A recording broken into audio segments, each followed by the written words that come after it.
यौ एक बात कहो, मैथिली गाना के जत्ते भी मैथिली गाना छलै कते नीक लगे सुने में, पहुनका वाला। आब की भेलै गे, जत्ते ई धनकुट्टी मशीन चुम्मा लेबो 3 बजे भोर में सबटा के की केलकै, धनकुट्टी मशीन में धऽ के कुटि देलकै। हमरा तो किछु समझ में नहीं आबि रहल यऽ। पता नहीं अनिल यादव की पता नहीं यार, सबटा गाना के कुटि काटि के एक रंग कऽ देलकै, बुझलिए। पूरा मिथिलांचल एक लगन टीके बात सही छे। आई के बाद दूसरा लगन ई गाना सब नहीं टिकलो।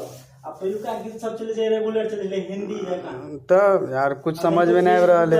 पुरनका गाना सब नाती वाला म्यूजिक कते सुंदर मैथिली गाना सुने में लगे है। अब तो यार जना लग रहा है मिथिलांचल में कुछ हेबे नहीं, मिथिलो के आदमी और अत्ते आदमी भोजपुरी के सपोर्ट कर रहे है। हमरा तो किछ समझ में नहीं आ रहा है। देखियो अब जे कल जाए बात।